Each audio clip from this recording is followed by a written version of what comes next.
So, hello everyone and welcome. I am Catherine Basile. I am an assistant professor in neuroethics at the University Medical Center in Utrecht, the Netherlands. And I'm also the founder of Neuroethics Today, a platform raising awareness on neuroethics. And today I will be moderating this event, this webinar, Mind Your Mind, which is taking place during Brain Awareness Week. Now, every year, Brain Awareness Week brings together scientists, educators, and the public to shed awareness and explore how neuroscience research is advancing our understanding of the brain and how it is shaping technologies that can improve health, society, and our daily lives. It's also an opportunity to reflect on the broader implications of these advances, particularly the ethical and societal implications, which is why we are having this webinar today. Now, today's discussion is organized by the International Brain Initiative, or IBI, and the eBrains Ethics and Society Committee. Now, together, these organizations aim to support progress in neuroscience research and innovation, but also encourage thoughtful dialogue about how these technologies interact and impact society. Today, we have also 4 experts and speakers who will be guiding us through some key concepts and questions surrounding neurotechnology and particularly neural data. They will touch upon what neurotechnology is, why it matters, and how we might responsibly guide their development and use. Now, before moving to our program, we would like to share with you a short statement by Professor Anthony Hanan, the chair of the International Brain Initiative, who unfortunately was not able to join us live, but has recorded a short statement to share with you. Hello, I'm Tony Hannon, the chair of the International Brain Initiative. My apologies that I'm unable to join this webinar live. I'm delighted to introduce Mind Your Mind, a joint event of eBrains, IBI, and Brain Awareness Week. I thank the speakers, Hervé, Marcello, Olivia, and Ayana, and all of the organisers of this event. The event is the brainchild of the IBI Neuroethics Working Group and the eBrains Neuroethics Committee, and I also thank all of their hardworking members. Neuroscience is the great frontier of science in the 21st century. It's also the great frontier of medicine, where many of the greatest challenges involve brain disorders. Therefore, neurotechnology has extraordinary potential to transform and save lives. However, as with any new technology, there is potential for misuse and harm. That is why the work of eBrains, IBI, and others leading the international field of neuroethics is so important. More than ever, we need scientists and academics to help us maximize the benefits and minimize the harms of these exciting new technologies, including neurotechnology and AI. Please enjoy this event and enjoy Brain Awareness Week. Thank you. So we thank Professor Hanan for this short introduction and statement. And to get started with our webinar, I'm pleased to introduce Dr. Hervé Schneiweis, a neurologist and neuroscientist. He is the Emeritus Director of the Neuroscience Paris-Seine EBPS Laboratory, CNRS Interim at Sorbonne University, and the former elected chair of the eBrains Ethics and Society Committee. Now, Hervé will begin by helping us unpack a very foundational and important question to get started. What exactly is neurotechnology? Hervé, the floor is yours. Thank you so much. Thank you for participating in this webinar. And I'm going to share my screen to go directly to the main topic. Obviously my link of interest, you already said the affiliations, and I have no financial conflict of interest with all the data I'm going to present, even if I'm going to present a lot of devices. So what are neurology? It's definitions that we elaborated for the last 10 years in the framework of OECD work and in the framework of UNESCO work. Neurotechnology refer to device, but also systems and procedures encompassing both hardware and software that directly measure, access, monitor, analyze, predict, or modulate the nervous system to understand, influence, restore, or participate in its structure. So it's like neuroscience. It's a convergence of knowledge about the nervous system, engineering, material science, computing, and many other, including humanities. Neurotechnology can come under two main flavors. Some that are called non-invasive or non-implantable, and other which means that it remains at the surface of the body, of the skin, and others that need a surgical intervention to implant the technology in the brain or at the surface of the brain.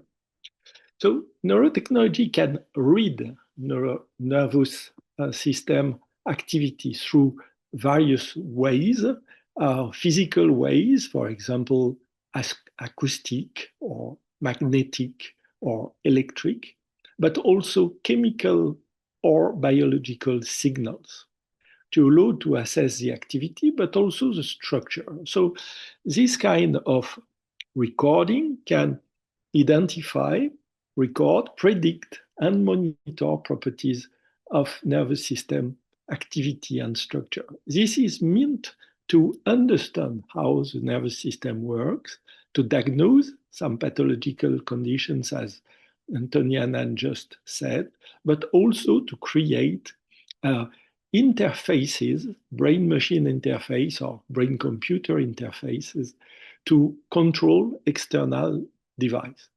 And you have many of these devices, some very known, like electroencephalography or magnetic resonance imaging, some other more new, like focused ultrasounds or near-infrared spectroscopy. But you have more and more ways to read the nervous system activity. Neurotechnology can also modify nervous system activity. And in this condition, the device is going to change this activity. For example, to restore sensory input for devices such as cochlear implant, or to restore movement for deep brain stimulation in Parkinson's disease. So to do so, the device can use acoustic, electrical, magnetical, ultrasound stimulation. And they come here again in many ways, implanted or less or at the surface of the body, like for transcranial magnetic currents or transcranial electrical stimulation. So to give you a few examples, the mainstream is for EEG, electroencephalography. In these conditions, these small electrodes can record parts of the brain activity. More electrode you have, more precise is the EEG, but you can already record a lot with a few electrodes. Now you can have the electrodes on glasses. You also can have the electrodes on hairbags. It could be also small patches that allow magnetic stimulation or transcranial current stimulation. In this condition, even with low tech, with this small helmet, you can already monitor attention level, emotional arousal, mental fatigue, cognitive workload, and some response patterns. So you can already do a lot of things, and you will see more with the presentation of Marcello in a few seconds. But very, very front-edge technology, at this time implanted technology, can even do more. It's possible to record directly from some specific areas brain activity and detect the intention to speak. It's wonderful. at this time, it's only experimental and really restricted in a very few number of patients. But it allows already these patients incredible things with these systems of decoding and translating into the brain activity into speech, can do so at a speed of 80 milliseconds, so allowing a natural conversation with a vocabulary of 125,000 words and an accuracy of this detection of more than 90%. So with this implanted electrode, it's incredible what it can do. And in the most recent development of this BCI, it's even possible not only to detect and record intended speech, but also covered speech, silent speech, in a less frequent way with a smaller accuracy, but more and more. So you see that all these systems are now developing. You have recently possibilities through MRI to be able, with the use of artificial intelligence systems, to make some kind of mind captioning. Someone is looking to a video and you can detect that this person is looking to a dinner with four people around the table. So it's the beginning, it's in labs, but it's opening applications for the future, whether it's in 5 or 10 years, but it's already time to think about this element.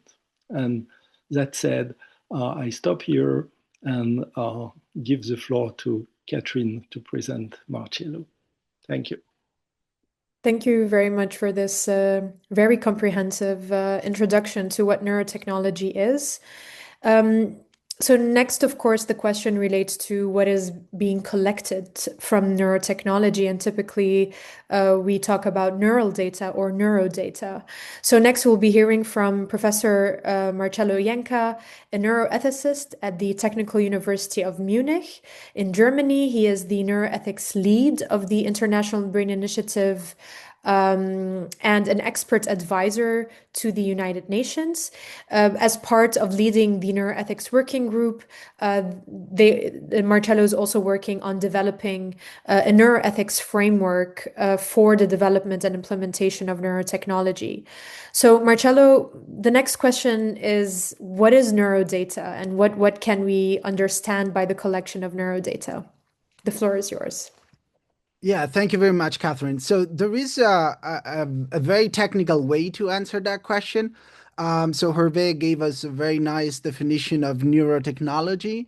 That is the definition that has been adopted by intergovernmental organizations like OECD and UNESCO. So one simple way to answer your question would be neurodata is any data collected by neurotechnologists.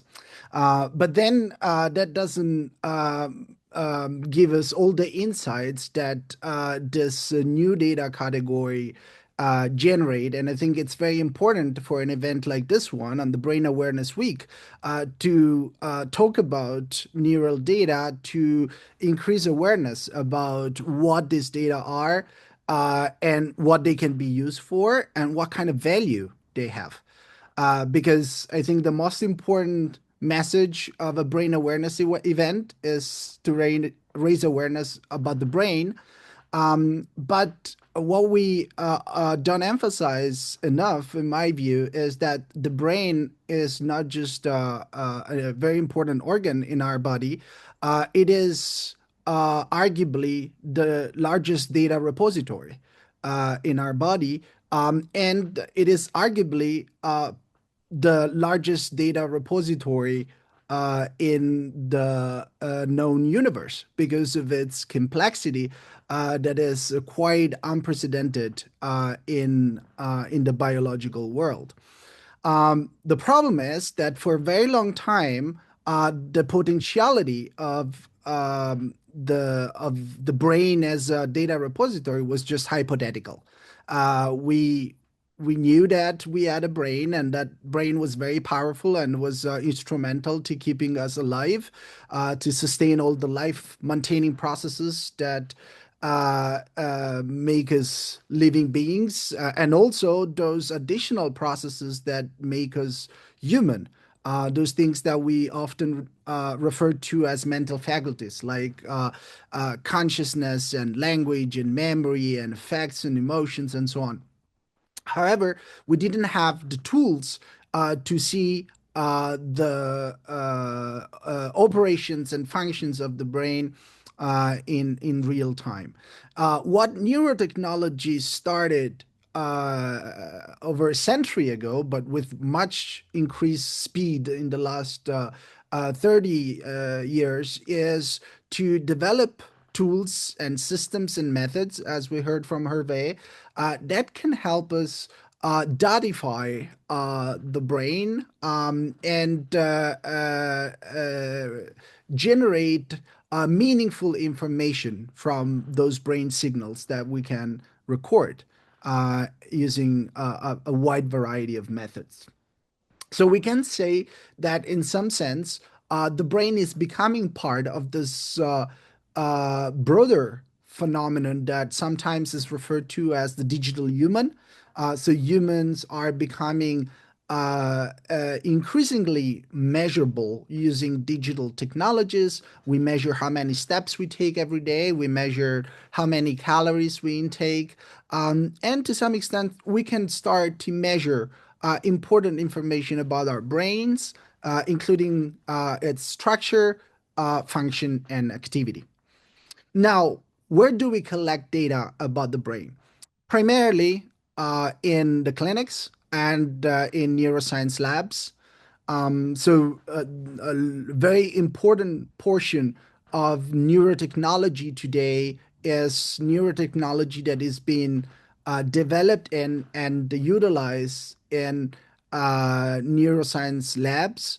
And some of these neurotechnologies have already uh, translated into available clinical applications.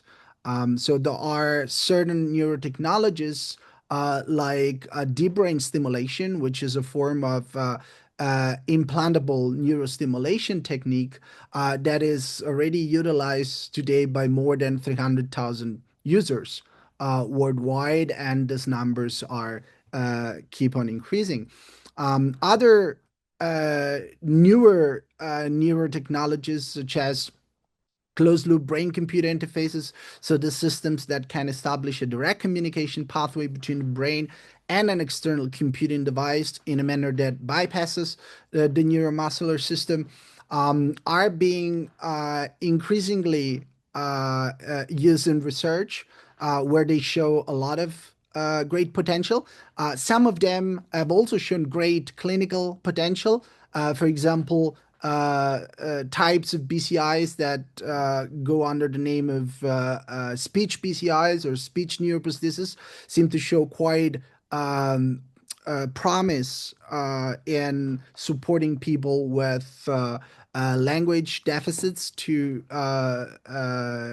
restore some forms of communication, verbal communication, BCI mediated verbal communication with the outside world. Yeah, also in the field of motor support of people with motor disabilities, BCIs are increasingly used. So we have this broader field of medical neurotechnology and research graded neurotechnology. And a lot of neuro data are being generated, processed, and collected in these domains. And I should emphasize it's very important to keep collecting this kind of data because we cannot cure what we cannot understand, and we cannot understand what we cannot measure. So we need to develop better technologies that can help us collect more and higher quality data about the human brain in order to develop much needed tailored solutions for people in need worldwide. And I mean people with neurological and psychiatric disorders primarily. But, and I think this is one of the reasons why we are conveying here, neural data are increasingly being collected also outside of the medical domain, outside of the research domain, into a variety of consumer grade neurotechnologies that do not require medical supervision or approval by an ethics committee to be utilized by humans. They are primarily non invasive technologies. So they're relatively safe prima facie because they do not involve neurosurgery to implant the electrodes in the brain. They're mostly available as wearable devices. However, the quality and quantity of data that this consumer grade applications can collect has been increasing over time. Especially the readability of this data has increased significantly over time because of artificial intelligence, especially deep learning methods to process those data and reveal quite important information from it. And some of these technologies that are available as consumer products have already shown data protection and data security vulnerabilities. So we have done some research at our lab, but many others colleagues, including my colleagues on the panel, have done research in this.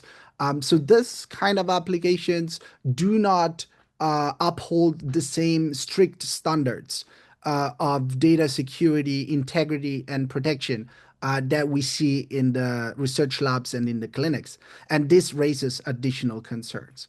And the final point I want to make is that it's not just that these technologies are available as consumer grade products without ethics approval or medical supervision. It's also that these technologies are being increasingly used in settings or contexts that are high stakes contexts.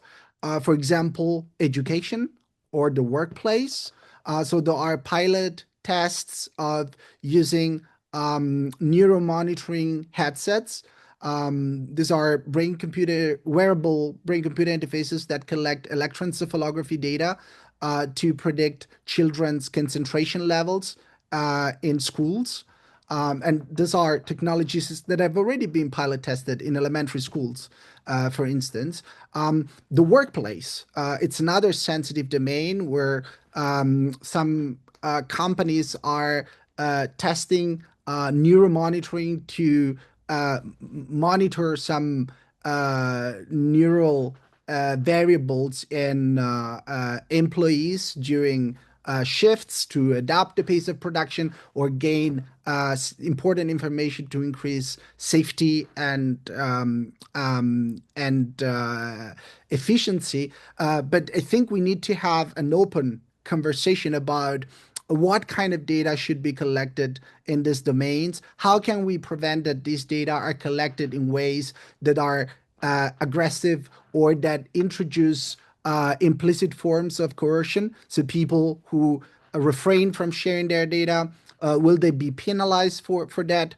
And also, how sensitive are these data, and how can we prevent that this uh, highly sensitive data can fall into the wrong hands?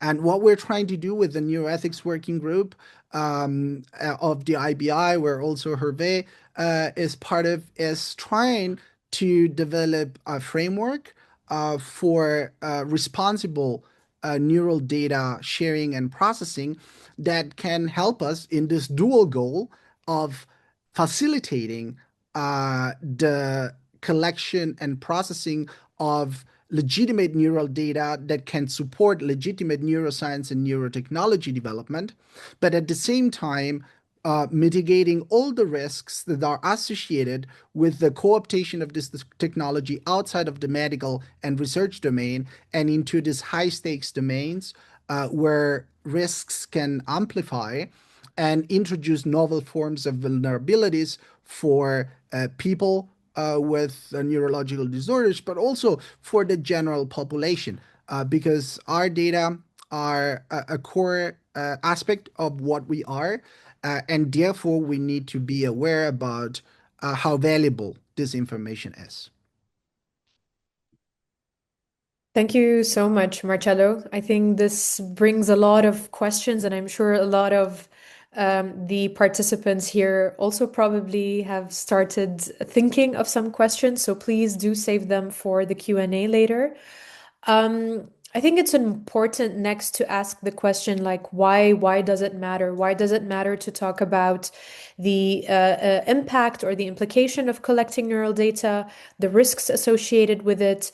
And this is why I will move to our third speaker, which is Dr. Olivia Matabane, a research psychologist and neuroethics researcher. She is the founder and lead of the African Neuroethics Research Group in the Department of Psychiatry at Stellenbosch University. She is also the She's also the International Neuroethics Society representative to the International Brain Research Organization, or IBRO. Olivia will give us a little bit of her insight on why all of this matters, why talking about the implication and risks of collecting neural data is important. Olivia, the floor is yours. Thank you so much, Dr. Basil, and thank you to the colleagues who've spoken before me. I think, we've heard a lot about neurotechnologies, what it is, and the data that it collects. And I spend quite a bit of time, as mentioned by Catherine, based in South Africa, based in our Department of Psychiatry, thinking about ethical implications from the context of Africa. So this is the vantage point in which I will be speaking from as I'm approaching this global discussion today on Brain Awareness Week. We know that historically there's been harms that have been experienced by individuals and by families and communities due to science and scientific innovation that's been used in ways that were harmful. And so I think that's one of the main things that come up when we think about why this is important. It's to make sure that the technology that's being developed is actually being developed and used for the purposes that it was developed for, which is primarily to treat conditions of the brain and conditions of related to mental health, for instance. And if the technologies are identifying information around other matters that are sensitive and that are not intended to be shared by individuals or by communities, that is an issue. And I think one of the best ways in which I can demonstrate and share sort of how grave this concern is by looking at one of the examples from Southern Africa in the context of genomics, where a community called the SAN community had scientists come in, and many scientists have been coming in for many years, interested in this particular community because they're really interested in studying, what makes them engage in certain cultural activities that they do, what makes them different potentially. And the research that was done created harm because it presented the community in ways that they did not agree with. So when we think about ethics and we think about introducing technologies or innovations into communities that maybe are not using or fully aware of the implications of those technologies, one of the main things we always talk about is informed consent. So informed consent in this particular case example that I'm sharing was essentially not collected in an appropriate manner for the community, and that created harm. Community consent in many communities in Africa, but also other cultural groups. So I'm in the IBI cross-cultural working group, and we often speak about this, where in many collectivist societies, community consent is incredibly important. If one is introducing a neurotechnology, like Marcello mentioned, a portable neurotechnology into the community and having a few of the members use this neurotechnology, collecting data from it, that creates vulnerability, not just for those individuals, but for their families and for their communities, because it reveals information that they did not consent necessarily to sharing with people that they don't know with a broader world, and everybody who else will have access to that information. Because one of the things that we often do as researchers is we write and we publish and we speak. And it's really important that we take those examples seriously when we're thinking about neurotechnology moving forward. This is because we know that brain and mental health conditions are already, people who are living with these conditions face heightened possibilities of stigma, for instance. And how do we ensure that the data that is being collected doesn't further stigmatize people or communities in ways that are harmful?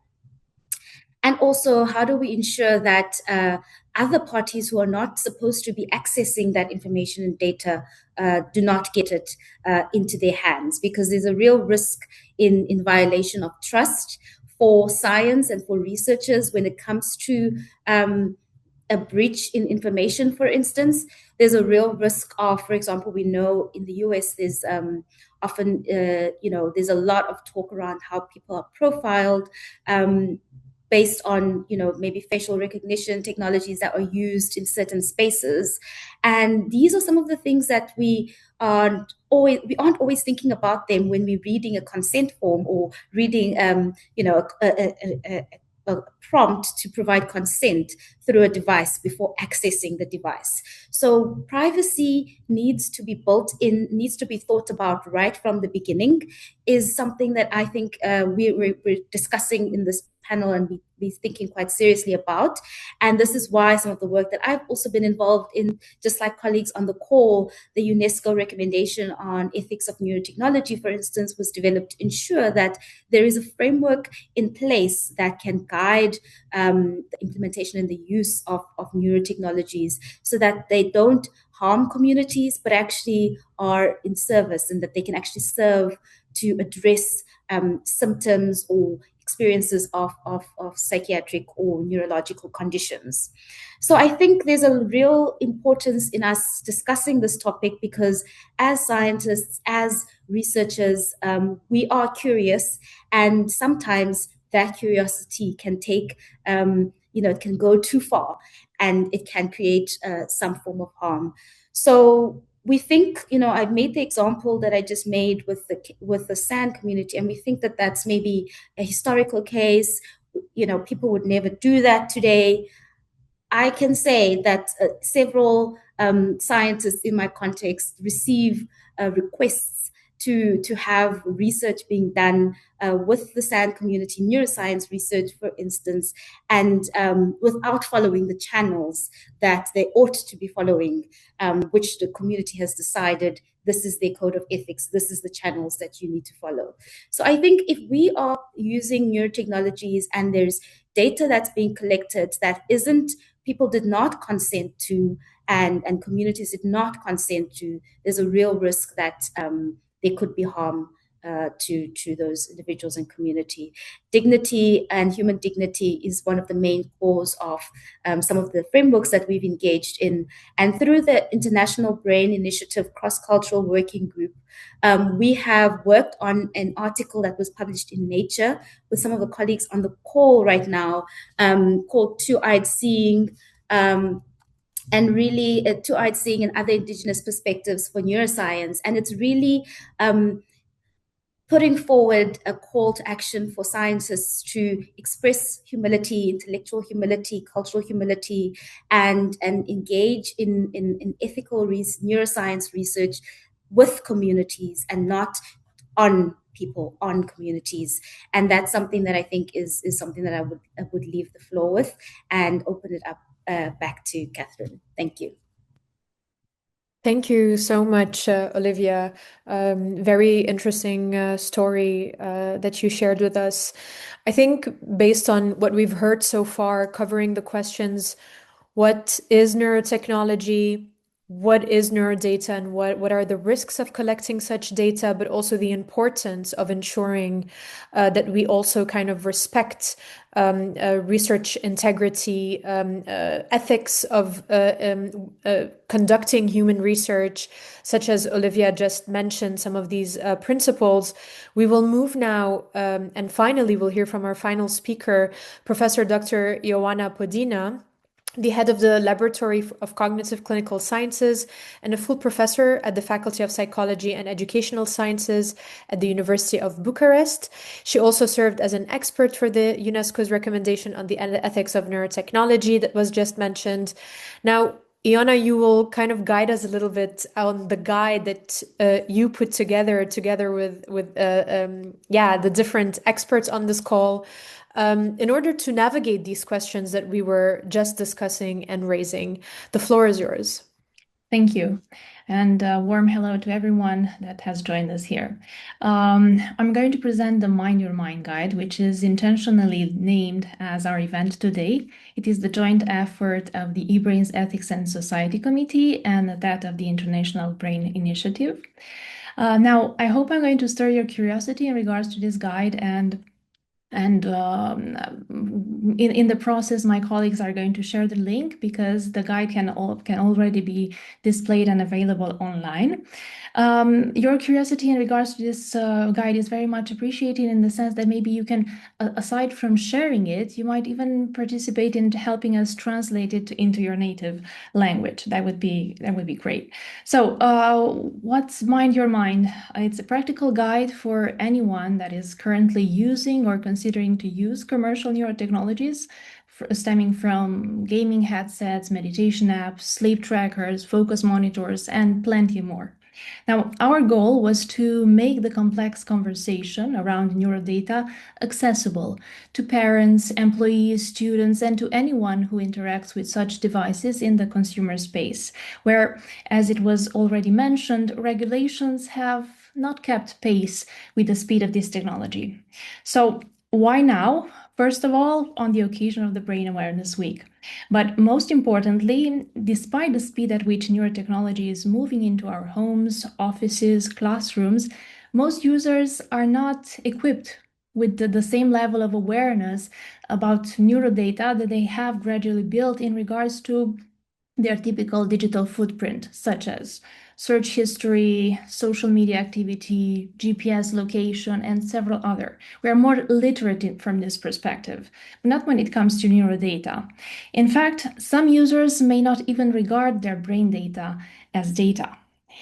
So while we do not have clear regulatory frameworks and legal accountability mechanisms in most parts of the world, we do have ethical guidelines and we do have regulatory recommendations with privacy by design at its core. And from this perspective, this guide draws on this collective knowledge of some of the most important international frameworks developed in recent years. One was already named here, which is the UNESCO recommendations on the ethics of neurotechnologies, which all speakers here participated in, and which was adopted last November. Another important one is UNICEF work on neurotechnologies and children's rights, which brought the much needed attention to the fact that children's developing brains require special protection. We also have OECD's recommendation on responsible innovation, the European Charter for Responsible Development of Neurotechnologies, and several other. What we have done is that we took the essence of this framework and convey it into the guide that I'm presenting it. Now, in line with our webinar today, the Mind Your Mind guide starts just as we did today with the fundamentals, which I'm not going to get into detail, what neurotechnologies are, what neurodata are, and also maps, as Marcelo did, the context in which we will find these types of neurotechnologies in the commercial space.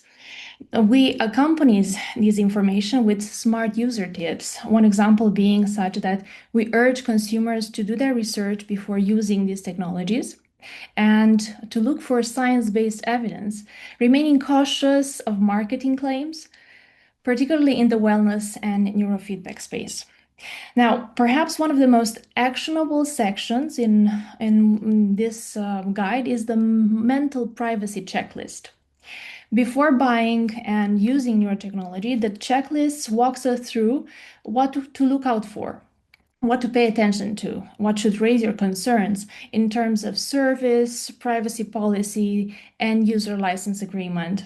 For instance, one must be able to opt in freely and withdraw consent, also consent that Olivia very attentively mentioned, and withdraw this consent without being penalized or losing access to the device's basic functions. Or the company must clearly explain why your neurodata is collected and commit to using it only for the specific service it offers.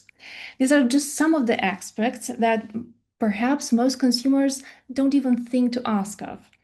And this checklist makes it visible and easy to follow and for you to pay attention before buying or using that technology. Now, another section that we consider particularly important covers the protection for children. It is inspired by the UNESCO recommendations on the ethics of neurotechnologies. Here we drew several red lines, just like UNESCO did. The guide is firm on neurotechnology marketed to boost performance in healthy children. These technologies should only be used for therapeutic or assistive purposes, for example, to support neurodivergent students, to address specific learning needs, but not to boost IQ. And I have to confess, I have seen, and perhaps you have seen as well, several attempts in the consumer space in this regard, which I'm concerned about.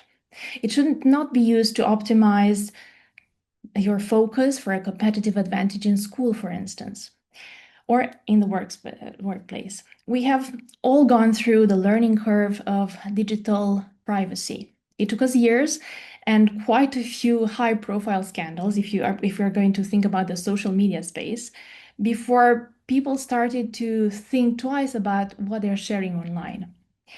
With neurodata, we have the chance to inform people before the technology becomes so embedded in our daily lives that we stop questioning it. So thank you for your attention, and I do hope that our guide is going to be as shared as possible, and also that is going to be translated in your native language. Thank you.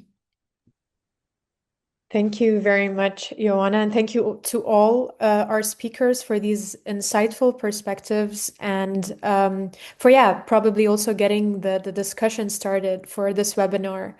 So what we'll now do, which is also a very exciting part where you could also take part in, we'll move into this discussion portion of this session. I will first maybe ask a few questions to our speakers, and then we will move to entertaining some questions from the audience. So please feel free to start thinking about what you'd like to ask and maybe already place your questions in the chat. I think I want to start with a question particularly directed to Hervé, but of course the other speakers can respond. I think you mentioned in the very beginning, you made a distinction between implantable or invasive neurotechnology as compared to less invasive and wearable neurotechnology. Can we really see evident differences in the risks that are associated with those different types of neurotechnology? Yes, we can see different risk, but we have to identify the various levels of risk. Obviously, and Marcello pinpointed also this, implanted neurotechnology, they are restricted normally until now to the medical field because they are involving surgery. You need to put an external material within the skull, either at the surface of the brain or within the brain for deep brain stimulation, or now in very recent device just released last week at the level of the epimeninges. But it's invasive. So clearly invasive, and if we take the European Charter of Fundamental Rights, you go to minimization of act on the human body. So it's mainly restricted to the medical field. Now we move to wearables, and wearables are often called non-invasive. which is a misleading word because if you use, for example, TDCS, this small electric current, the device is non-invasive because it remains at the surface, but the physical activity, the electric currents are getting inside the brain. The same way magnetic stimulation that is used for rehabilitation or to treat resistant depression, once again, it's external to the skull, but the change in the magnetic current is changing something to the activity of the brain. So you have some invasivity. So it's not implantable, but it's on a certain way invasive. And obviously, we are using them in the therapeutics for the best state of people to treat resistant depression, to help rehabilitation. But more and more, we see some of these devices used for well-being. It's not clear. You have more and more offices of neurofeedback, and everyone should know that the science behind neurofeedback is very, very poor. And you have an inverse proportion of the number of offices and the reality of the science behind. So one thing which is very important, and this is the reason of the Mind Your Mind guide, is to call for awareness.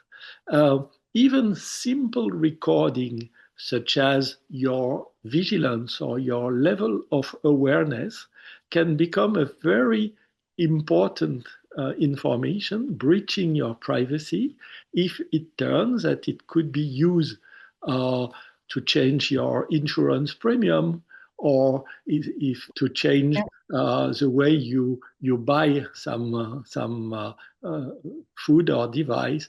So it the Mind Your Mind guide is to call attention according to the context, according to the device, to what could be done with the collected data. Yeah, thank you. Thank you so much for this. I actually also, maybe also linking a little bit to Joanna when you were mentioning the guides. So you mentioned, Hervé, that, you know, the research and the evidence behind neurofeedback is quite minimal, is poor. It's not substantial to be able to make claims about its effectiveness.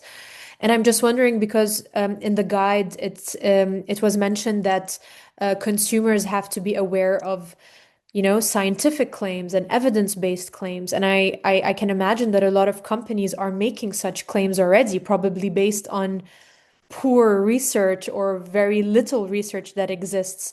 Do you foresee there a challenge for the consumer in identifying what is robust, evidence-based claims versus those that are not?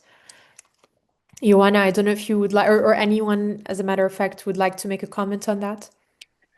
Unfortunately, if I may start, unfortunately, yes, in the sense that we do have some lower quality publications claiming efficacy of neurofeedback, for instance. It has been exemplified here, which does not stand the test of meta-analysis, reviews. However, if I'm a consumer looking for just to Google fast scientific evidence, I'm going to go through, I don't know, Google Academic. I'm going to find fast some low quality research. And obviously, we can't expect that a consumer is going to very fastly be able to disentangle what's good quality research and whatnot. And I think here we have to push forward this literacy in neurodata. Yeah, yeah. I think that's a very valid point. I want to move to Olivia. I think something that is also not spoken about very often is geographically where a lot of the research and discussions are taking place when it comes to neurotechnology development. So we know that a lot of the science and the research that is backing up a neurotechnology innovation is taking place in the global north, or really more in developed countries. Olivia, what do you think are challenges in ensuring accessibility, but also sensible implementation of, technologies that also align with the values of communities and different cultures from where they were originally developed? Thank you so much for the question, Catherine. So I think this is a really important question that we think quite a bit about, myself, but also lots of other researchers who are working in this space. One of the things that come to mind when it comes to research that's being done in the global north and you know kind of transported or sent to the global south for implementation.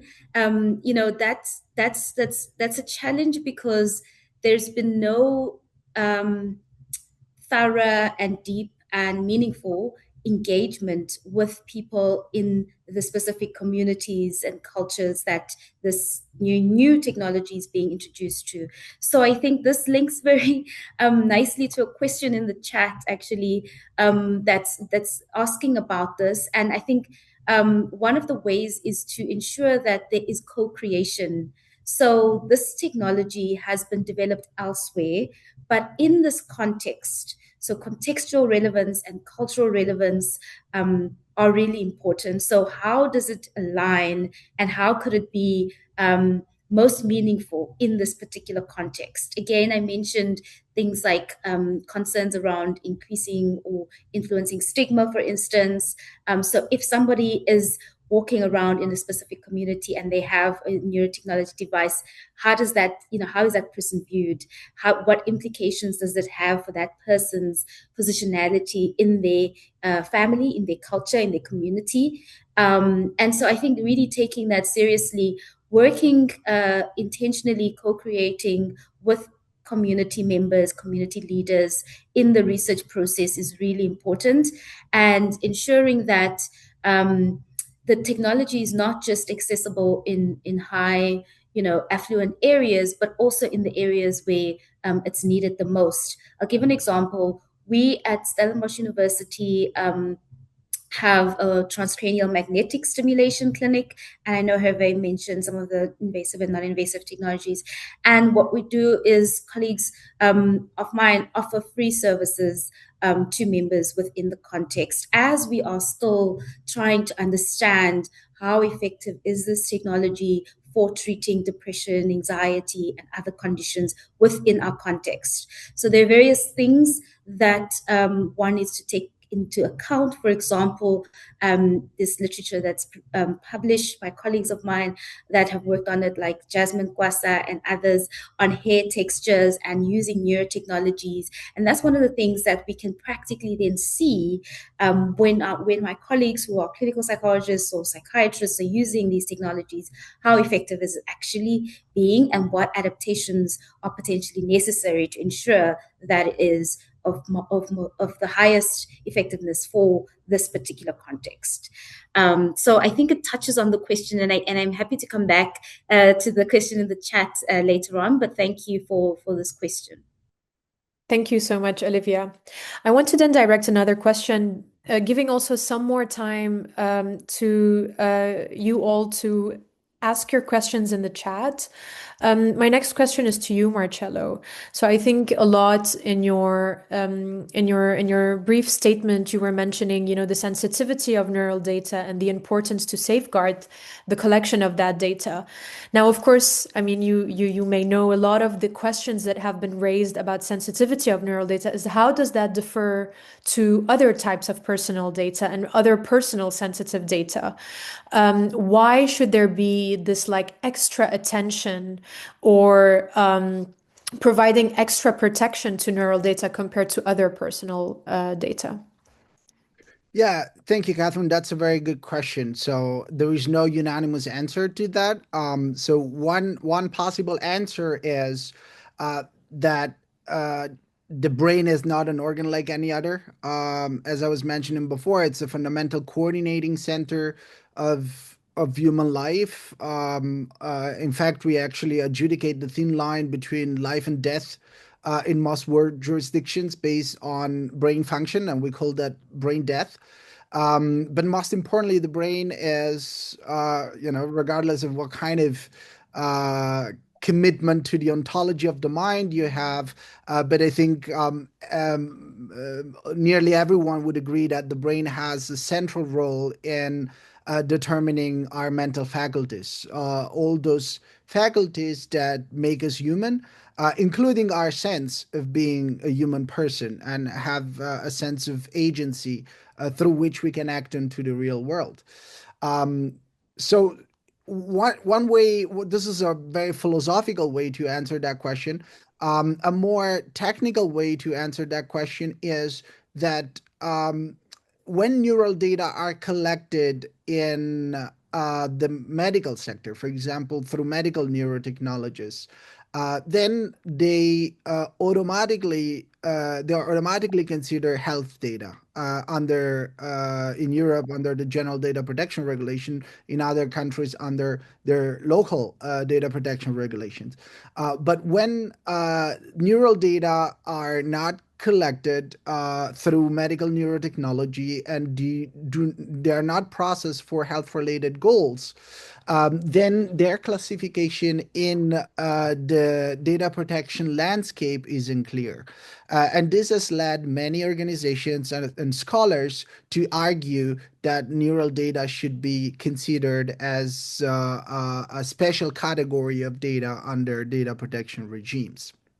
Now, one point that I think it's very important to make is that the sensitivity of neurotechnology should not be seen in opposition to other data types.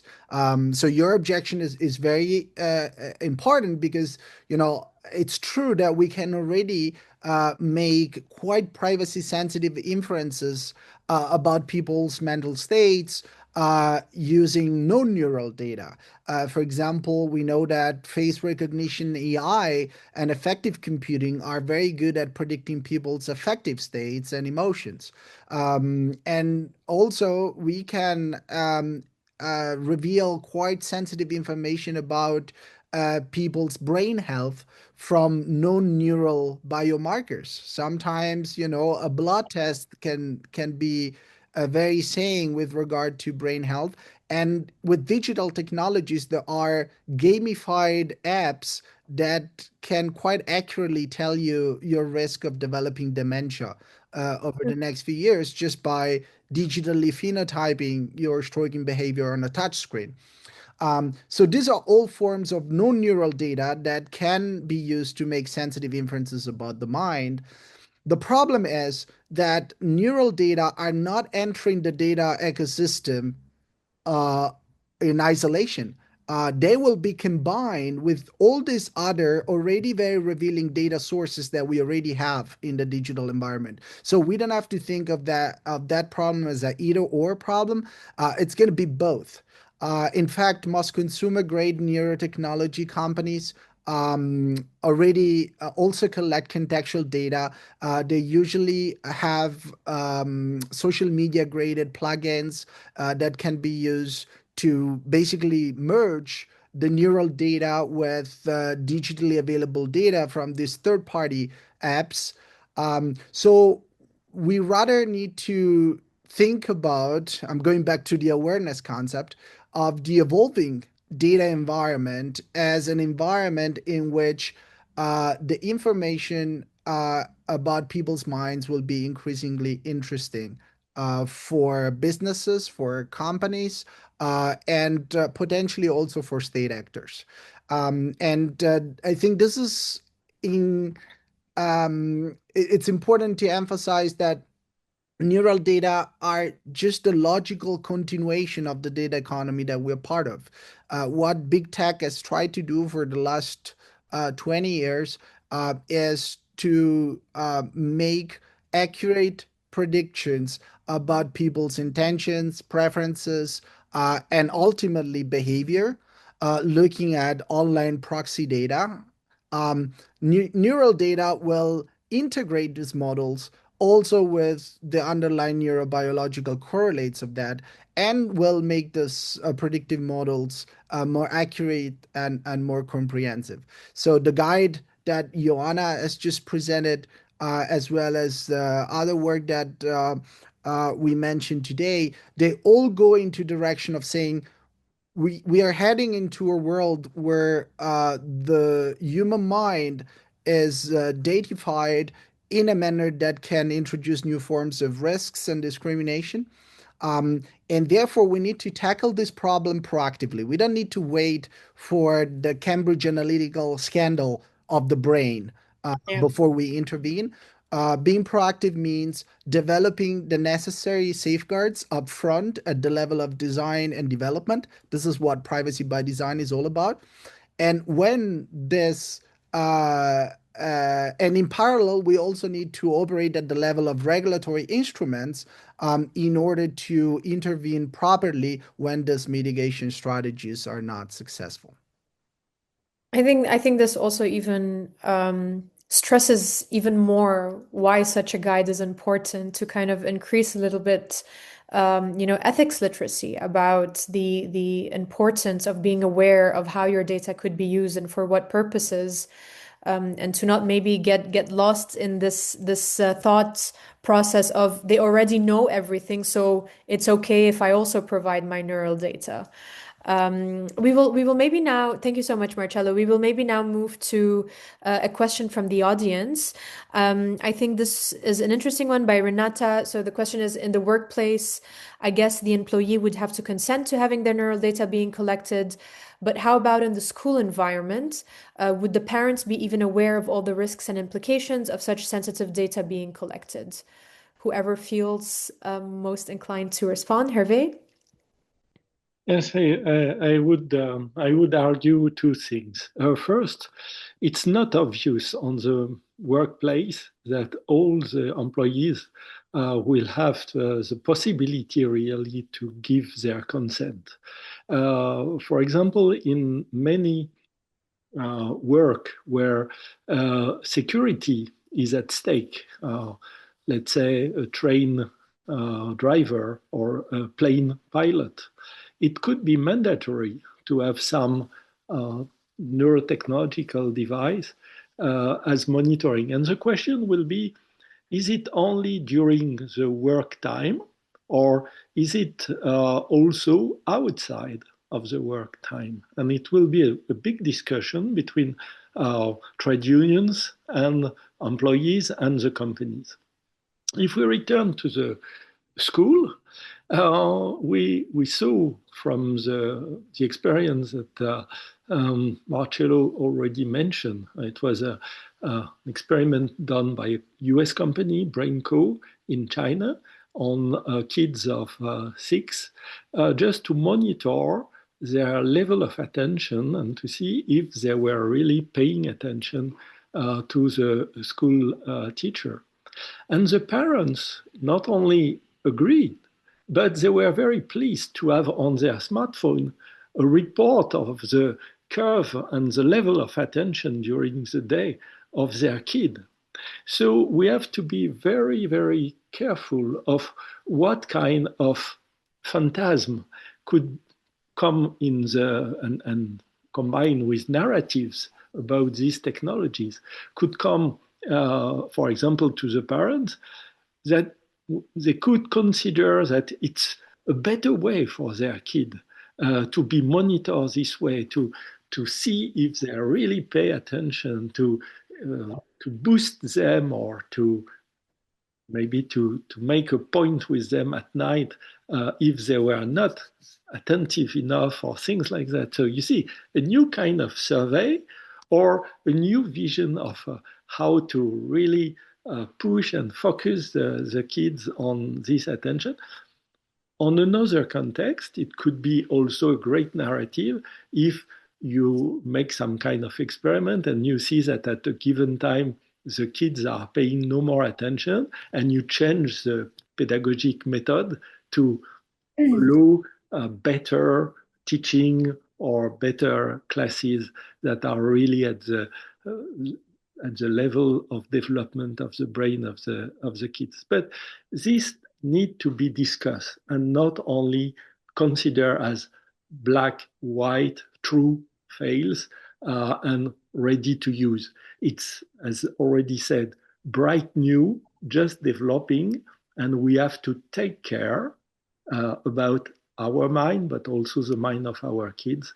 So mind your mind of your kids also. I think that's a good statement. Marcello, you would also like to respond to this?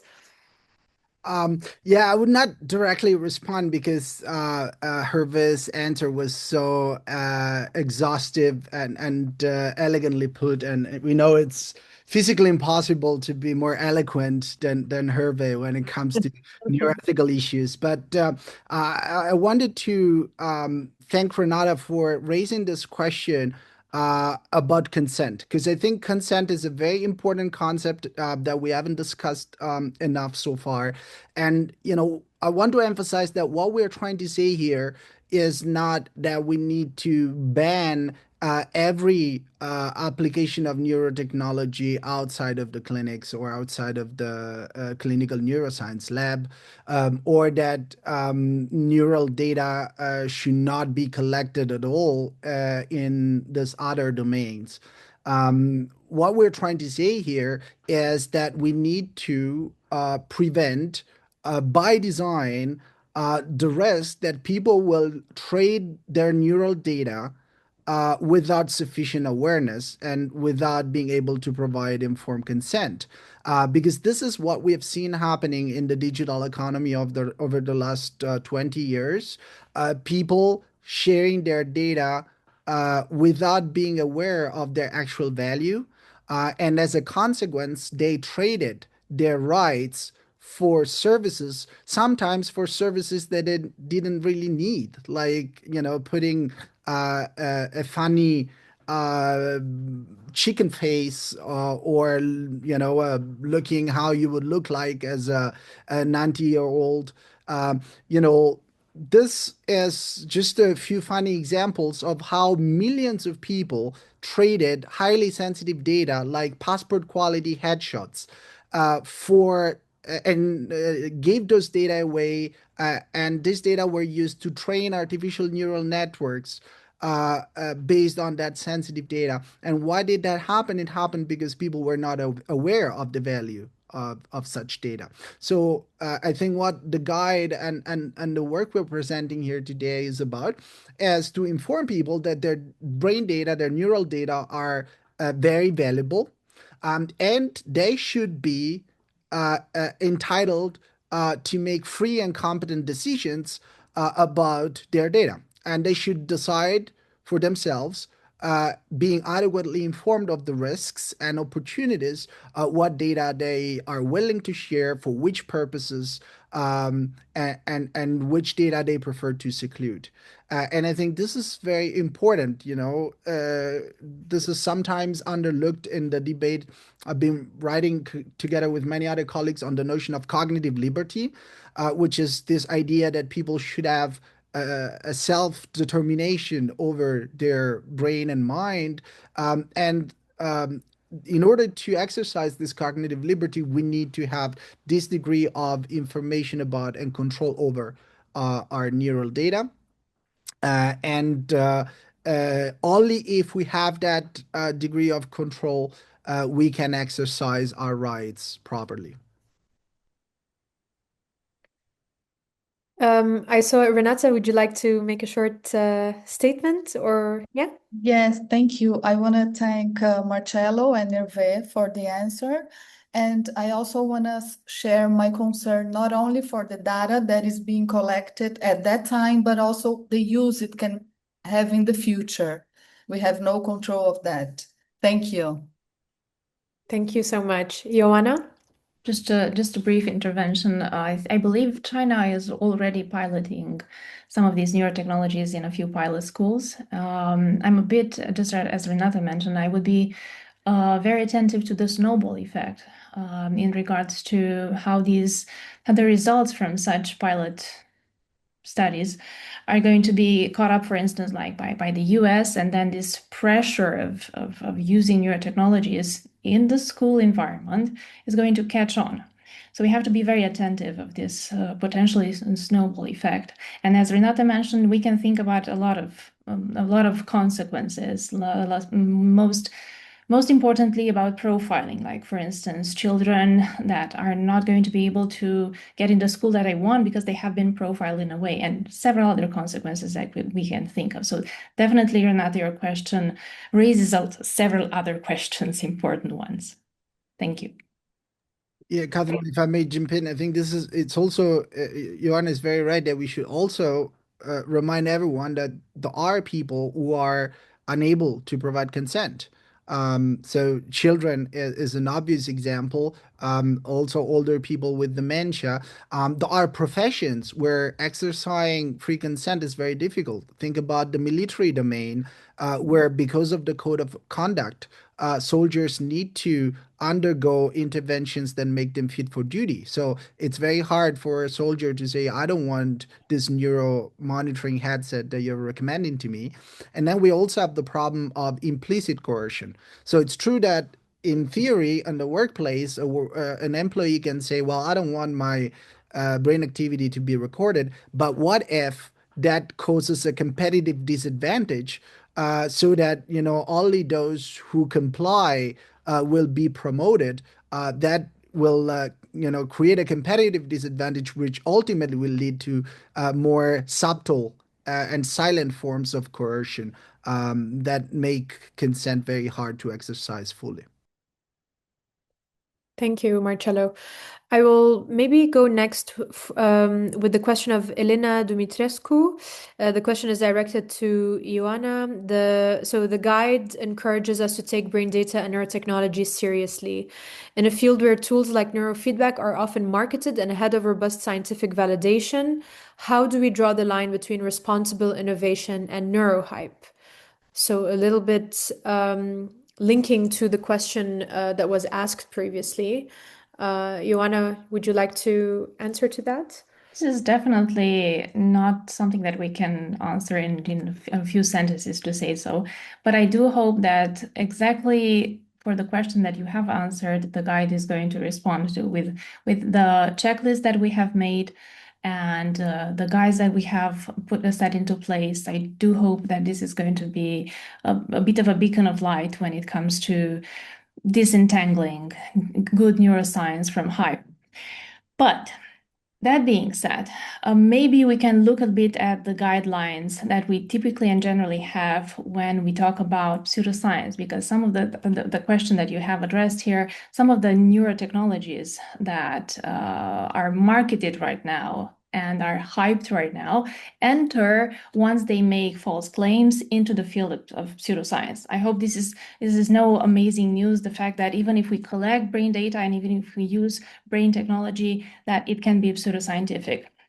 And general statements such as your performance is going to be amazing, you're going to see the alterations and modifications in a month, extraordinary claims of efficacy, claims in regards to treatment made by a commercial device.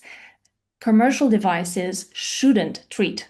And I'm particularly addressing again neurofeedback and several others. Neurofeedback, particularly not because I have something against, but because it is one of the few commercial devices that is also meant for intervention. Not invasive in the classical sense, as my colleagues mentioned, but yet it could have that potential. We don't, for instance, we haven't tracked them in the long run to know if on the brains of children they do have a side effect. That's to be said so. So general claims, very hyped claims, treatment claims. I have seen so many claims in regards to, have you been disappointed by classical and conventional interventions. Have you tried CBT? Have you tried and nothing has worked for your child? Then you should try this. And because this is cheaper than, and this is more effective, or at least an adjuvant for. All these are standard-based claims that they are very hyped and pseudoscientific, because commercial devices should not be used for treatment. For that, we have medical devices with their own regulations.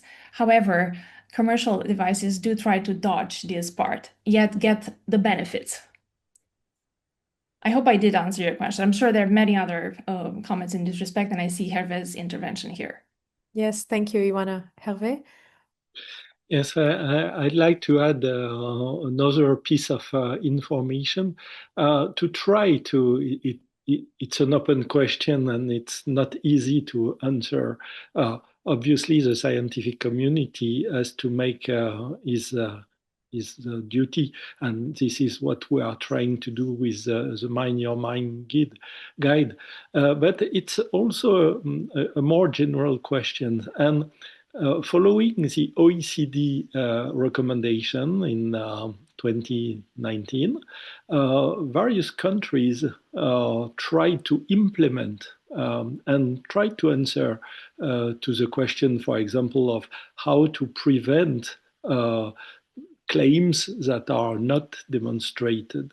And France developed a co-elaborated charter of responsible development of neurotechnology. And it became last year a European charter of the responsible development of neurotechnology. So you can find this charter on the website of EBC, the European Brain Council. And the interesting thing is that it was co-created. Olivia already spoke of this, the importance of co-creation. So the European Charter was co-created by the academic sector, the private sector, patient associations, and other citizen association representing citizens under the auspice of the European Brain Council. And the companies that are signing the charter take the engagement of providing information, not abusing from the data they are collecting. There is 9 principles that they are engaging in, aligned with OECD recommendation.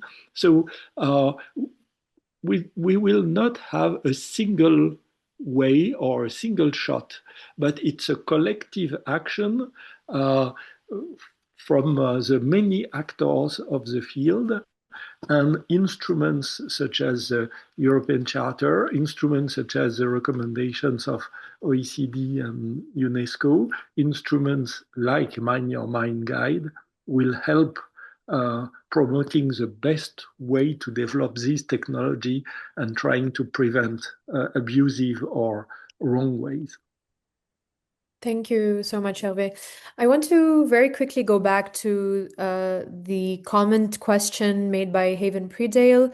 It was directed to Olivia, specifically talking about medical experimentation with marginalized groups and the importance of ensuring that they are taking part and included in this kind of research in a equitable and respectful manner. Olivia was kind enough to provide a response on the chat. Olivia, if you would like to maybe summarize or give us a bit of your quick insights on that very important point. Thank you very much, Catherine, and thank you to Haven for the question. I think, one of the main things, I've sort of provided a summary in the chat with regards to the case example that I mentioned. But in addition to the co-creation that Hervé just mentioned, community engaged science in itself is something that's becoming increasingly recognized as very important. And so funders are actually channeling funding towards community engaged science. So ensuring that there is some form of meaningful engagement within the research that's being done with specific communities, particularly marginalized communities who have in the ordinary sense, not been included and not benefited from the science that's been done. And so I think this is important for various reasons because, yes, people can be included in research and they understand a lot of the times communities understand the importance of research and the value that it can bring. The challenge becomes when they never see the benefits of the data that they've contributed to that science. They never get any feedback on what was found, what is it, what it is, how has it evolved into creating some form of technology or advancing technology that benefits other people. And so I think it's important to take into account that it is sensitive data that is often being collected by neurotechnology. So who owns that data? How is the feedback and benefits to the communities? And also, what are the ethical guides and codes that community holds valuable, takes value in? And how can we respect that? I think that's really important. So having research that's done with individuals and communities rather than just on them and sort of following the helicopter science method that we've seen in the past. So I hope, in addition to what's in the chat, that I've answered Haven's question. Thank you so much, Catherine. Thank you, Olivia. I want to then move, so we still have 10 minutes on the clock, and maybe we can answer briefly a few more questions. A question by Apurva regarding whether effective data can be considered invasive in the context of mental privacy, and how is it legally regulated? Marcello, maybe you want to. Yeah, I can try to answer that. So there is effective data is not a data category in the data protection regulation. But what is currently regulated, at least in Europe, is the development of inferences about emotions. So there is a regulation in Europe called the EU Act, which is the first legally binding framework on artificial intelligence, which has introduced a risk-based classification system for AI applications. And AI systems that are used to decode emotions from people are classified as high-risk applications. So all the effective computing that was mentioned in the question would be covered under the EU AI Act, which is good news. The bad news is that the AI Act only covers emotion detection. It does not cover the reconstruction of non-affective mental states. So all those things that we've mentioned earlier, and we have also seen in Hervé's presentation, so decoding semantic content, including semantic content that is associated with intentions or preferences. On the long run, there is research going on emotion, on memory reconstruction and memory decoding. So this type of more cognitive mental states would not be automatically covered under the UI Act, which of course raises a question of what kind of amendments we need to introduce to make sure that we make technology privacy by design and by default. Thank you, Marcello. Maybe we can still answer a data-related question by Robert Beats. Are there any concerns about data corruption over time? Corruption in the sense of introduction of inaccuracies in data storage rather than malicious intent or unethical practices or applications? I would say that at this time, the main question is not corruption, but bias.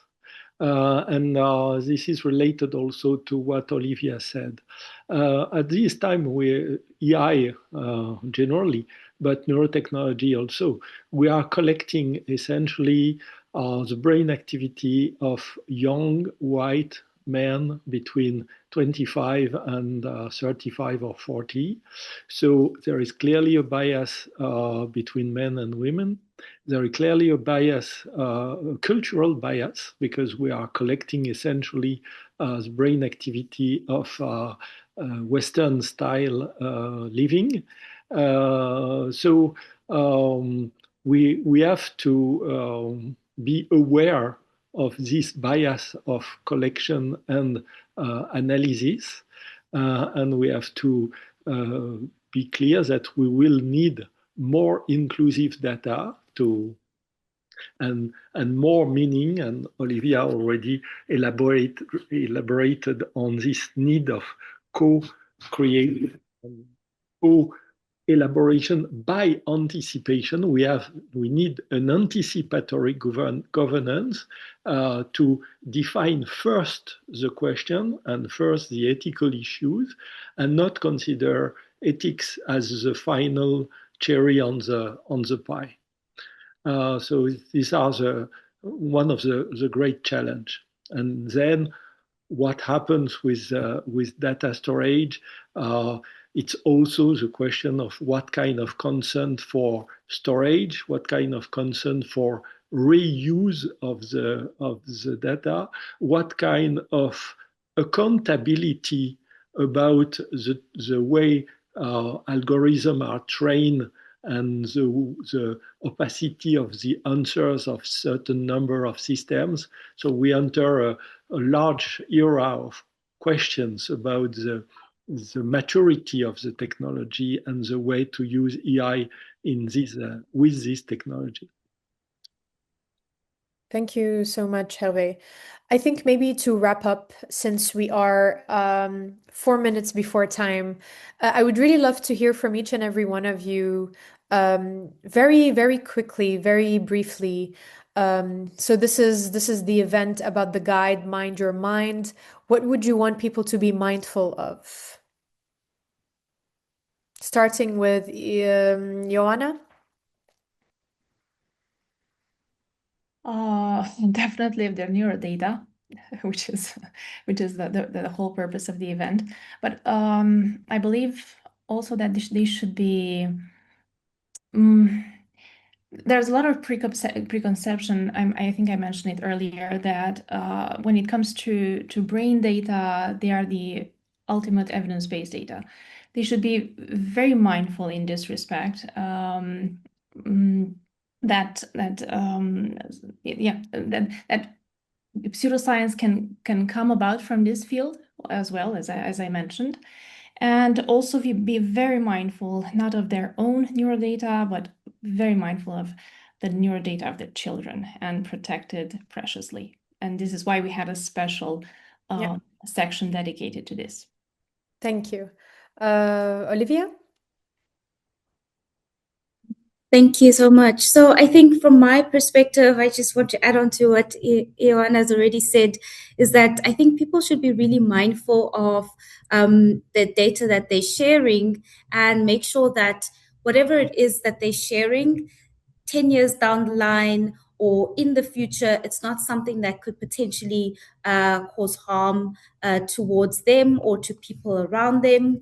One of the things that I think is really also important is for people to remember that it's not just one data point that you're providing. It's not just about the one share that you're doing, but it's the collection of all of the different forms of data that you've been sharing across devices, across platforms. That actually is what increases the risk of the accumulation of that data that is available publicly on yourself or your family and those around you. So I think taking it seriously, ensuring that you read consent processes, like Ioana said, look at some form of credible checklists like the one that's been developed in Mind Your Mind, and carefully look at the consent before you agree to certain things, especially when it comes to providing a picture so that you can see how you look when you're 90 years old, or a face of a chicken, like Marcello said. Thank you. Thank you, Olivia. Hervé? I will just say that the potential of neurotechnology is so great that it would be a pity to ruin this future with a misuse of the technology. Thank you. Marcello, last but not least. Well, I would say take the meaning of a Brain Awareness Week literally. So be aware that you have a brain. Be aware that your brain is a very informative data repository that can be used for good or for bad. So try to make sure that it will be used for good. Like Hervé just said, but also be aware that there are a lot of pretty greedy people out there who are very interested in your brain and would like to monetize it. So be wise in the way you share your information with the outside world and do it responsibly. Thank you all for those very important final statements. Thank you for all the participants to this webinar and for those who stayed until the end. This was really a very interesting discussion, but also hopefully this provided you with the valuable awareness that you need about emerging neurotechnology and the associated ethical implications. If you are interested in these issues, I should mention, please check out the International Neuroethics Society as well. It's another organization that can definitely also widen your horizon on many ethical issues that are emerging in association with neuroscience and neurotechnology, and specifically the upcoming annual meeting, which will be taking places in 3 different regions. Globally. So, with that, I thank you all and have a great rest of your day or evening wherever you are.